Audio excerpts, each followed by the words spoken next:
सुनिए, देखिए, समझिए सनातन सत्य। जैसी दृष्टि वैसी सृष्टि, दृष्टि विज्ञान। कुदरत, कुदरती रचना एवं कुदरत के कानून से शाश्वत सुख की प्राप्ति। जोधपुर के परम पूज्य महात्मा उपासक प्रोफेसर डॉक्टर सोहन राज तातेड़ के निर्देशन में सनातन सत्य। जैसी दृष्टि वैसी सृष्टि, दृष्टि विज्ञान।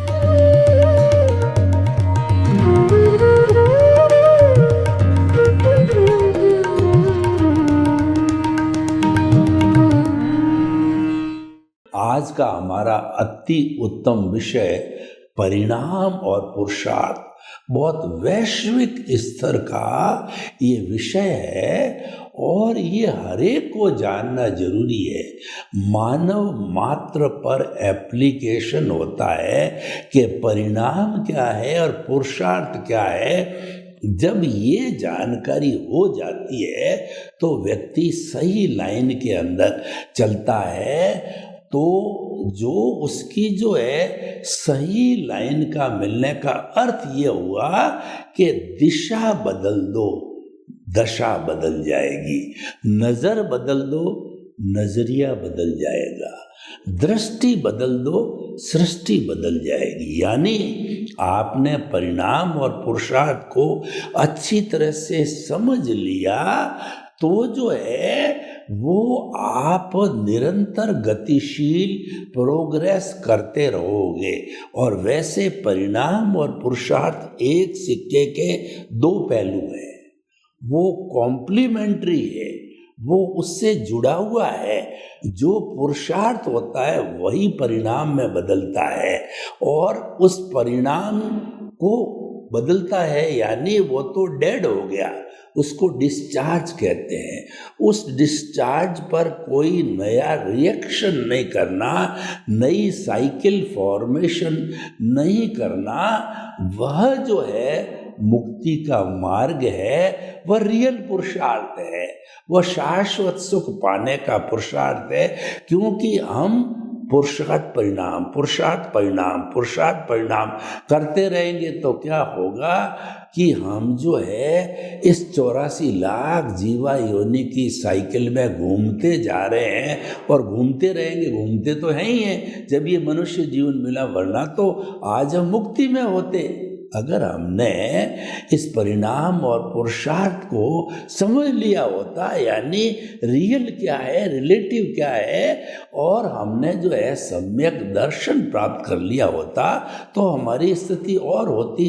तो हमको सम्यक दर्शन मिले, हमको एनलाइटनमेंट मिले, हमको जो है ज्ञान मिले, अज्ञान से छुटकारा पाकर हम ज्ञान मिले और ज्ञान को हम सतत एप्लीकेशन करते करते विज्ञान पे जावे। विज्ञान की चरम सीमा है वो रियल पुरुषार्थ की चरम सीमा है, उसको केवल दर्शन कहते हैं। उसके बाद पुरुषार्थ समाप्त हो जाता है, प्रतिष्ठित आत्मा समाप्त हो जाती है, अज्ञान समाप्त हो जाता है, मन समाप्त हो जाता है और सब चीज़ जब समाप्त होती है, जो फिर वो परमानेंट सुख की अवस्था, जिसको शाश्वत सुख कहते हैं, मुक्ति कहते हैं, मोक्ष कहते हैं, वो प्राप्त हो जाता है। अब देखिए, अब हम चलते हैं।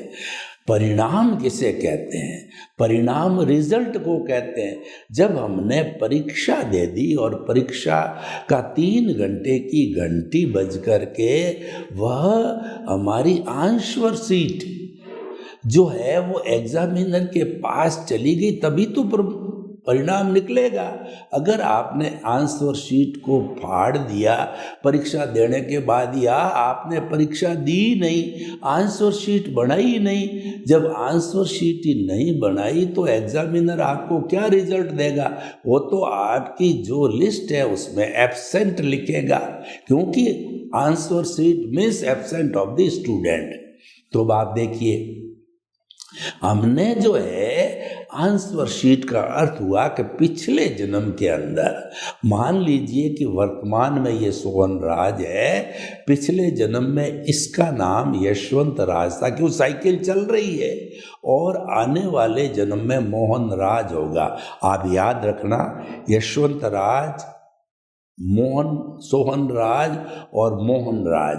तो यशवंत राज पिछले जन्म में था, तो उसने पूरे अपना जो भी आयुष्य काल 60, 70, 80 जो भी रहा होगा, उसके भीतर वह जो है वो आंसर शीट तैयार कर रहा है, यानी कि वो हर क्षण भाव डाल रहा है, जिसको चार्जिंग कहते हैं। क्योंकि जो हमारी जो ये मन वचन काया है, ये रियल रिलेटिव कोई भी है, ये पुरुषार्थ करती रहती है, तो भाव डालती रहती है। भाव जो है 3 तरह के भाव होते हैं।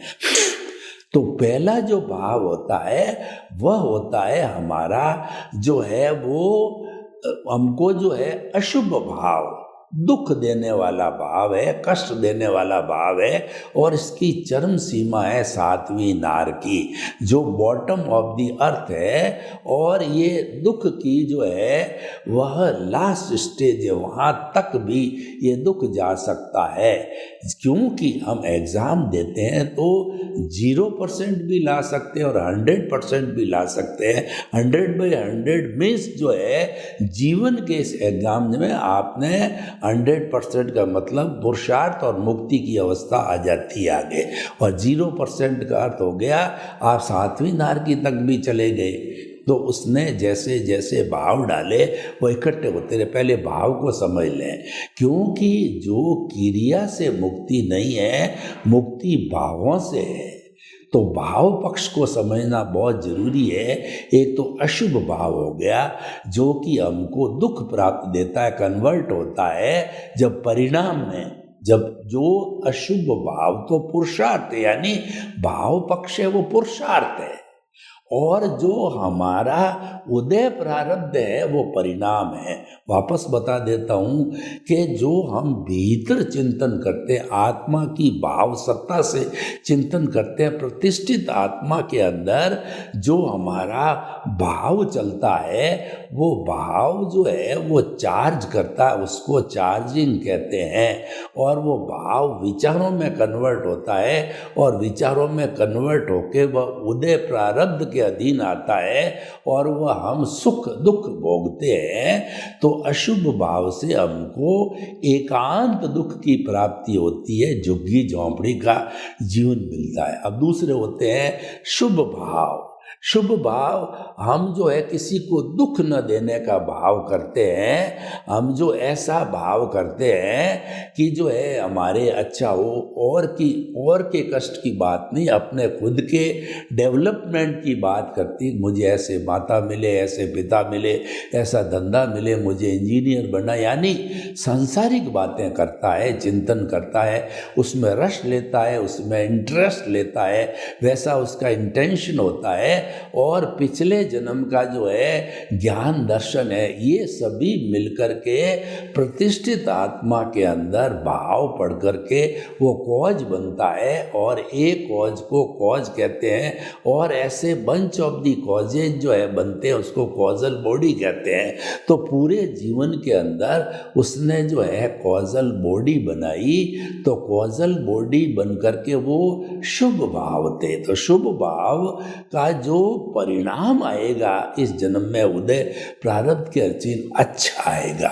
अच्छा घर, अच्छा परिवार, अच्छा धन, अच्छा दौलत, पद है, प्रतिष्ठा है, ये है, दान है, पुण्य है, ये सारी चीज़ें जो है हमारा शुभ भावों से आती है। मनुष्य गति भी मिल जाती है, और बहुत ज़्यादा अच्छे जो है शुभ भाव डाले हुए हैं। धार्मिक क्रिया, शुभ भाव का मतलब मन वचन काया से जितनी धार्मिक क्रिया की जाती है, और वो जितने जितने भाव शुभ रहते हैं, क्योंकि ये मन वचन काया से किए जाते हैं, तो वह जो है मन वचन काया से करने के कारण हमारे शुभ होता है, वो हाईएस्ट शुभ होता है तो देव गति है, और अगर मान लो मीडियम शुभ होता है तो मनुष्य गति मिलती है। शुभ भावों से अशुभ गति टल जाती है और अशुभ भावों से तिर्यंच और नरक गति मिलती है। तो शुभ भावों से हमारे बहुत अच्छे शुभ भाव थे तो हम देवलोक में भी चले जाते हैं। मतलब ये है कि जो शुभ भाव होते हैं वो पुण्य पाप से जुड़े हुए होते हैं, हम ये कहना चाहते हैं। तो उसके अनुरूप जो है हमारा उदय प्रारब्ध मिलता है। और एक होता है शुद्ध भाव। शुद्ध भाव का मतलब केंद्र के अंदर जो है आत्मा को रखा जाता है कि मन वचन काया से मुक्त, ऐसा मैं शुद्ध आत्मा हूँ। मन वचन काया कुदरती रचना, मन वचन काया कुदरती रचना से मुक्त, ऐसा मैं शुद्ध आत्मा हूँ। यानी शुद्ध आत्मा चेतना के साथ जुड़ा रहता है, उसको एनलाइटनमेंट होता है, उसको सम्यक ज्ञान होता है, उसको सम्यक दर्शन होता है। जीवन भर जो है वो शुद्ध आत्मा की उपासना करता है। उसके केंद्र के अंदर, उसके मंदिर में वही विराजमान प्रभु होते हैं, उसकी उपासना करता है भावों से। देखिए भावों का खेल है, तो भावों का खेल का अर्थ क्या हुआ कि प्रकृति और पुरुष को अलग कर दिया। जो प्रकृति और पुरुष को अलग अलग मानता है, जानता है, देखता है, अभ्यास करता है, प्रैक्टिस करता है, तो ऐसा करने वाला व्यक्ति जो है शुद्ध भावों को डालता है। शुद्ध भाव का मतलब मोक्ष के लायक और सहायक पुण्य बनता है। वह पुण्य हमारे जो है शुभ भावों से बंधा हुआ पुण्य से अलग होता है। शुभ भाव हमको जो है मनुष्य गति और देव गति में ले जाता है, और शुद्ध भाव निरंतर कुछ भावों में रहे तो वो हमको मुक्ति की ओर ले जाता है, क्योंकि शुद्ध भाव मोक्ष के लायक और सहायक जो है पुण्य बनता है। पुण्य तो हर एक में चाहिए। मैं ये अंगुली हिला रहा हूँ, पुण्य के बिना अंगुली नहीं हिलेगी। और अगर मेरे पाप है तो हाईएस्ट पाप मनुष्य जन्म में भी है तो कोमा में चला जाता है व्यक्ति, लकवा मार जाता है, और भी कोई बड़ी बड़ी बीमारी हो जाती है, मूक हो जाता है, बधिर हो जाता है। तो ये कई चीज़ें जो है उसके अंदर हो जाती है और जीवन पर्यंत चलती है। जीवन पर्यंत वो अंधा रहता है तो क्या देखता है, क्या करता है। तो कहने का अर्थ ये हो गया कि शुभ भाव, शुद्ध भाव और जो है अशुभ भाव, अशुभ भाव तो हमारा विषय ही नहीं है, हमको करना ही नहीं है। क्योंकि जो भी प्राणी जन्म लेता है वो मरना नहीं चाहता। छोटा से छोटा वायरस भी मरना नहीं चाहता, और कोई भी प्राणी दुख नहीं चाहता है। हर प्राणी सुख चाहता है। तो दुख जो है होता है, चाहता नहीं है, पर सब चीज चाहने से होती नहीं है, क्योंकि वो तो परिणाम के जो है अंतर्गत होती है।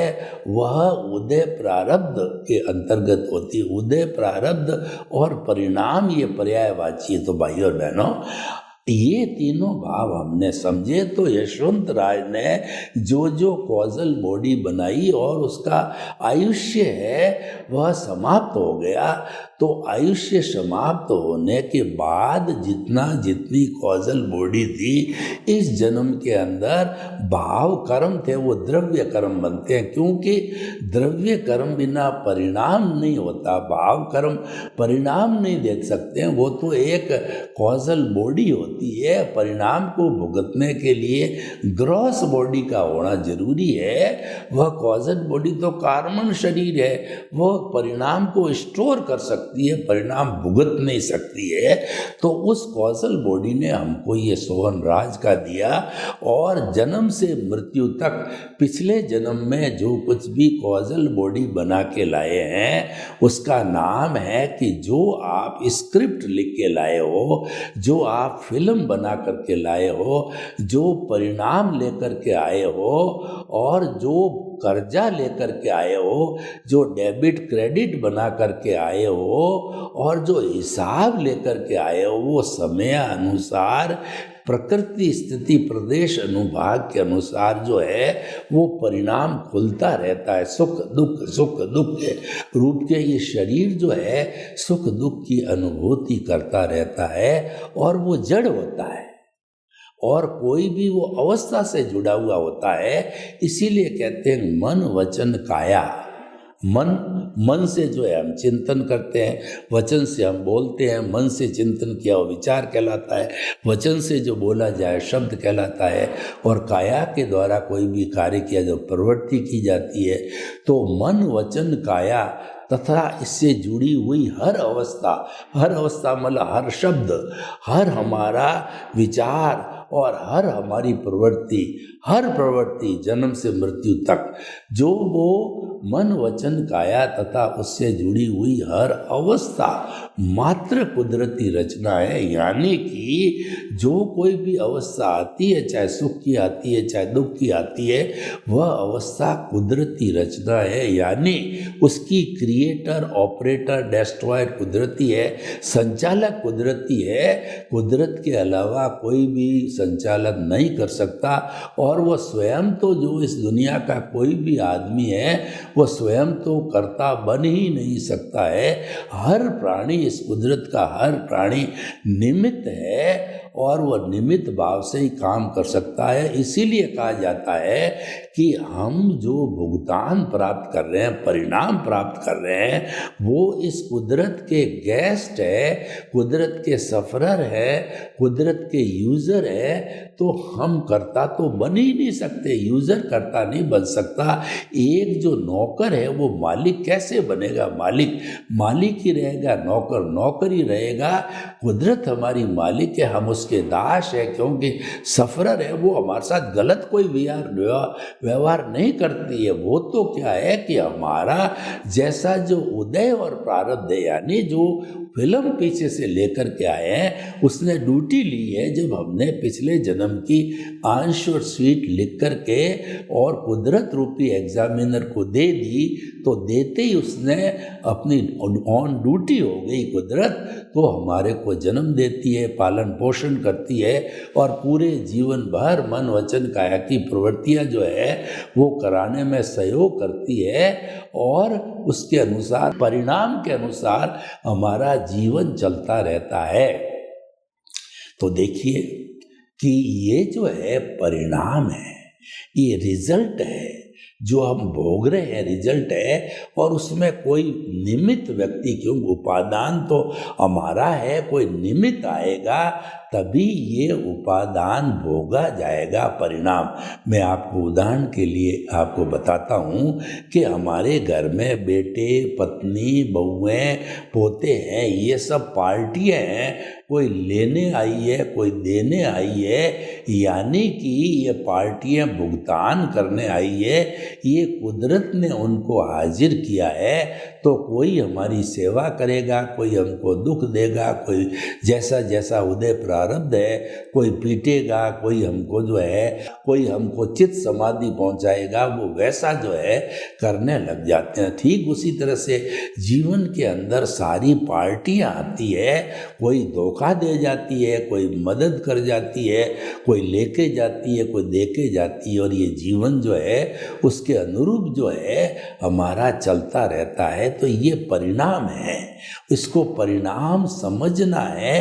ये सम्यक ज्ञान है, सम्यक दर्शन है। और इसको जो है देखिए, आप कहेंगे साहब मैं तो जन्म से मृत्यु तक पुरुषार्थ कर रहा हूँ, तो हमारी कोई मनाही नहीं है, क्योंकि पुरुषार्थ तो है ही है। मैं ये अंगुली हिला रहा हूँ, वह भी एक पुरुषार्थ है। लेकिन जो ये पुरुषार्थ जो है ये रिलेटिव पुरुषार्थ है। रिलेटिव पुरुषार्थ को जो है हमने अज्ञान माना है। अज्ञान बुरा नहीं है, वह रिलेटिव व्यू पॉइंट से, इसका तो उदय प्रारब्ध से संबंध है, इसका कोई मुक्ति से संबंध नहीं है। इसीलिए ये रिलेटिव पुरुषार्थ है। तो अज्ञान का संबंध है वो मुक्ति से नहीं। अज्ञान से हम कभी भी मुक्ति नहीं जा सकते। अज्ञान का नाश ही सच्चा नाश है, अज्ञान का त्याग ही सच्चा त्याग है। तो अज्ञान की मुक्ति करने से ही हम जो है मुक्ति को प्राप्त हो सकते हैं। तो भाई और बहनों, देखिए हमारा ये सारा भुगतान है और इस भुगतान को रिलेटिव पुरुषार्थ कहा जाता है और इसको अज्ञान कहा जाता है। अज्ञान बुरा नहीं है, जो हमारी संसारिक गतिविधियां हैं उसको हमने रिलेटिव पुरुषार्थ माना है और आत्मा के रेफरेंस के अंदर, क्योंकि वो मुक्ति से जुड़ा हुआ नहीं है, इस कारण अज्ञान कहा है। अब जो है, अगर हम चाहते हैं कि मुक्ति को प्राप्त हो जावे तो उसके लिए हमको सम्यक ज्ञान, सम्यक दर्शन का सहारा लेना पड़ेगा। यानी कि हमारा मिथ्या ज्ञान, मिथ्या दर्शन जो चल रहा है उसको अगर हम परिणाम मानने लग जाते हैं, परिणाम को परिणाम मानते हो और कुदरत को अपना संचालक मानते हो, तो ये सम्यक ज्ञान, सम्यक दर्शन हो गया। मतलब अलग से कुछ नहीं करना है और कुदरती रचना आप मानते रहो। इसको मान लिया आपने, इसके अंदर विश्वास किया, इसमें श्रद्धा की है, तो आपका सम्यक तप चालू हो गया। देखिए, सम्यक ज्ञान, सम्यक दर्शन और सम्यक तप है, ये मुक्ति के मार्ग है। जब ये तीनों हो जाते हैं तो सम्यक चारित्र का जो है हमको कहना चाहिए कि सम्यक चारित्र का जो है वह हमको प्राप्ति होने लग जाती है। तो सम्यक जो तप की प्राप्ति का अर्थ क्या हुआ कि जो हमको आत्मा का स्पर्श चालू हो जाता है। ये एक बहुत बड़ी बात होती है। कहा गया है, जे एगे जाने ते सब्बे जाने, जे सब्बे जाने ते एगे जाने। यानी आपने आत्म तत्व को जान लिया तो संपूर्ण ब्रह्मांड को जान लिया और सारे ब्रह्मांड को जान लिया, यानी आपने एक आत्म तत्व को जान लिया। और यही हम चाहते हैं। हम तो चाहते हैं कि हमको सम्यक चारित्र मिल जाए, आत्मा का स्पर्श हो जावे और ये स्पर्श होते होते जो हमारा जो अनुभव है वो हमारे एनलाइटनमेंट होने से 2% था, वो बढ़ता जाता है। देखिए, इसको जब हमको एनलाइटनमेंट होता है, एनलाइटनमेंट का अर्थ ये हुआ कि जब हम प्रकृति को समर्पित होते हैं, कुदरती रचना और कुदरत के कानून को समर्पित होते हैं, हम सनातन सत्य को जानना चाहते हैं और ultimate reality of the universe जानना चाहते हैं, जो कि परमानेंट होता है और वो सिद्धांत के ऊपर आधारित होता है। जब हम इस विषय में हमारी श्रद्धा चालू हो जाती है, समर्पण चालू हो जाता है, तो फिर हमारा जो है ये आत्मा का स्पर्श जो है बढ़ते बढ़ते, यानी कि ये जब एनलाइटनमेंट होता है तब हमको प्रीति, जागृति और अनुभव, तीन जो है हमको ग्राफ मिलते हैं। यानी तीनों चीज़ों का प्रादुर्भाव होता है। प्रीति तो जो है एनलाइटनमेंट में से 100% हो जाती है कि मन वचन काया से मुक्त, ऐसा मैं शुद्ध आत्मा हूँ। यानी कि आपने अपने जो है सेंटर के अंदर प्रभु को जो है स्थापित कर दिया। यानी आप चेतन के पाले में चले गए। आप 24 जो है एक ही चिंतन करते हो कि मैं मन वचन काया से मुक्त, ऐसा शुद्ध आत्मा हूँ। मन वचन काया कुदरती रचना है और मन वचन काया कुदरती रचना से मुक्त, ऐसा मैं शुद्ध आत्मा हूँ। ये जो चिंतन चलता है और ये 100% रहता है, चाहे दिन हो, चाहे रात हो, चाहे सपना आए, तो इसका मतलब आपकी प्रीति 100% और सतत जागृति चालू हो जाती है। सतत जागृति का अर्थ क्या होता है? जो दिया जलता है वो दिया कभी बुझता नहीं, हर समय जलता रहे, सतत जलता रहे, सतत जलता रहे। जागृति भीतर एक ही चीज़ की जागृति बनी रहे कि मैं शुद्ध आत्मा हूँ। ये जागृति बढ़ती जाती है, ये विश्वास बढ़ता जाता है और ये अनुभूति बढ़ती जाती है। तो इसका अर्थ ये हुआ कि हमारे जो है, देखिए थर्मामीटर होता है या हमारा जो बीपी नापने का इंस्ट्रूमेंट होता है, तो बीपी जो है लोअर लेवल पर जहाँ से पारा स्टार्ट होता है ऊपर बढ़ना, और हाईएस्ट लेवल का मतलब जहाँ तक ऊपर जाता है, फिर वह ऊपर नहीं जाता, वहाँ से फिर वो नीचे आ जाता है। तो जो ऊपर जाता है या बुखार में स्थिर हो जाता है 102 डिग्री पर जाकर के, तो वो हाईएस्ट जो है, वो हाईएस्ट सतत जागृति होती है। उसका परिणाम होता है कि 102 डिग्री बुखार का मतलब हुआ जो उसका जो है सतत जागृति उच्च अवस्था है, वो 100% 360 डिग्री का जो है अनुभव कहलाता है। और 360 डिग्री का अनुभव का अर्थ ये है कि आपने सब कुछ प्राप्त कर लिया, अब कुछ प्राप्त करना शेष नहीं है, अब कोई इसके ऊपर पुरुषार्थ कोई होता ही नहीं है। और पुरुषार्थ करने वाली जो प्रतिष्ठित आत्मा है, जिसके अंदर की भाव जो है कॉज बनते हैं, और वह प्रतिष्ठित आत्मा चार्ज वाली होती है लाइव, और जो भुगतान चलता है वह डिस्चार्ज वाली होती है। लाइव डिस्चार्ज दोनों प्रतिष्ठित आत्मा समाप्त हो जाती है। तो समाप्त होने पर अमन हो जाता है, और उसका सबसे बड़ा टेस्ट ये है कि आपका सारा अज्ञान समाप्त हो जाता है और आप सिद्ध बुद्ध मुक्त बन जाते हो। सर्वे भवन्तु सुखिनः सर्वे सन्तु निरामया। लोक के सब जीवों को सुख मिले, शांति मिले, आनंद मिले, प्रेम मिले, सौहार्द मिले, और सभी हम जो है वो जीवन के अंदर परोपकार करके और अपने जीवन को धन्य बनावे। आपके प्रति मंगल।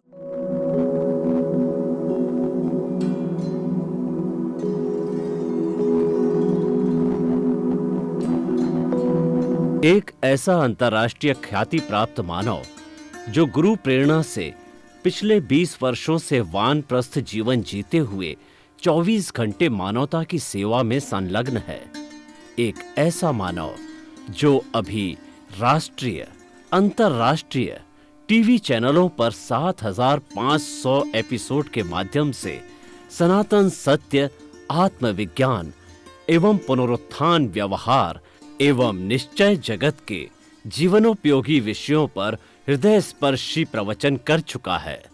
उस मानव का नाम है महात्मा उपासक प्रोफेसर डॉक्टर सोहन राज तातेड़।